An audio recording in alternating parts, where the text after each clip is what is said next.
Tak puas rampok duit negara, istana ancam naikkan harga Pertamax. Rakyat kecil belum bisa lepas dari belenggu rezim zalim. Sri Mulyani, masyarakat jangan marah jika harga Pertamax naik lagi. Mengutip demokrasi.id, beberapa waktu lalu mantan BUMN Erick Thohir menyatakan harga bahan bakar minyak atau harga BBM non-subsidi jenis Pertamax turun menjadi Rp12.800 per liter pada Selasa 3 Januari 2023 pukul 14.00 WIB.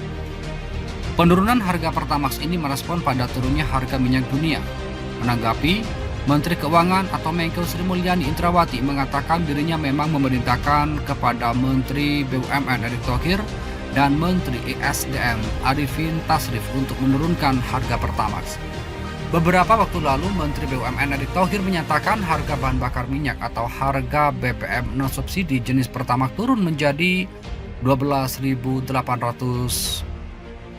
per liter pada Selasa 3 Januari 2023 pukul 14.00 WIB. Penurunan harga Pertamax ini merespon pada menanggapi turunnya harga minyak dunia.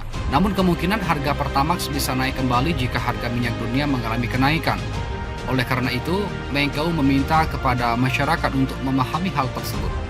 Jadi, naik turunnya itu sebetulnya kalau kita mau konsisten ya kayak Pertamax itu. Pertamax turun ya turun. Saya sampaikan saja ke Pertamina, Pak Erik, Pak Menteri ESDM. Yang pas turun bilang ke konsumen ini harga pas turun. Kalau harga minyak dunia pas naik jangan marah ya. Kata Menko dalam acara apresiasi media negara Dana Raksa 2022. Menteri Keuangan atau Menko Sri Mulyani Indrawati optimis ekonomi Indonesia di 2023 tidak mengalami resesi. Menyusul proyeksi terbaru Dana Moneter Internasional atau International Monetary Fund atau IMF yang memprediksi sepertiga dunia akan mengalami resesi di tahun ini. IMF baru saja memprediksi sepertiga dari ekonomi dunia akan kemungkinan terkena resesi. Kita, Indonesia, tidak termasuk yang sepertiga, insya Allah, ujar Sri Mulyani dalam acara apresiasi media negara Dana Raksa di Jakarta. Sri Mulyani menerangkan optimisme tersebut berkaca dari terjaganya laju pertumbuhan ekonomi nasional di zona positif. Per kuartal 3 2022, ekonomi Indonesia mampu tumbuh sebesar 5,72 secara year on year. Kita selalu menyampaikan bahwa pemulihan ekonomi kita kuat sampai dengan kuartal 3 2022, jelas Sri Mulyani. Sementara itu, Jokowi maunya apa? Pengamat duga reshuffle kabinet hanya untuk alihkan isu Perpu Cipta Kerja. Isu Presiden Joko Widodo akan segera melakukan reshuffle atau perombakan kabinet makin santer berembus.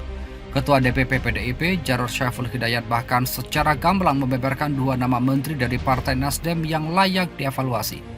Merespon hal itu, pengamat politik Henry Satrio atau yang akrab disapa Hensat menduga desah-desus reshuffle kabinet digaungkan sebagai pengalihan isu mengenai Perpu Cipta Kerja yang baru saja ditekan pemerintah pada akhir tahun 2022 lalu. Saya curiga malah justru ini adalah sebuah pembicaraan pengalihan isu apapun itulah. Ada isu-isu lain kali ya, misalnya seperti Perpu Ciptaker, barang ini isunya, ujar Hensat seperti dikutip melalui tayangan Indonesia Liars Club pada Minggu 8 Januari 2023. Yang mengatakan jika hal tersebut patut dicurigai dan publik perlu berpikir ke arah sana. Jadi, menurut saya kita mesti juga melihat ke arah sana terangnya. Pada kesempatan ini, Hensat juga mengujarkan bahwa dirinya sama sekali tidak mempermasalahkan perombakan kabinet yang diduga bakal segera dilakukan oleh Jokowi. Kalau kemudian Pak Jokowi mau mereshuffle di ujung-ujung, menurut saya sih boleh-boleh saja. Kata kuncinya kan, kalau para senior ini kan bilang hak prerogatif. Kalau saya bilang mah terserah. Mau reshuffle boleh. Enggak juga enggak apa-apa, kata Hensat.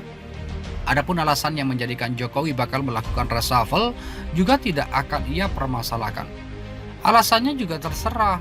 Mau alasan kerja boleh. Alasan baper juga enggak apa-apa, pungkasnya. Hensat juga melontarkan jika publik hanya bisa menduga-duga atas segala tindak tanduk termasuk keterbitan Perpu Cipta Kerja yang dilakukan oleh Jokowi di akhir masa jabatannya.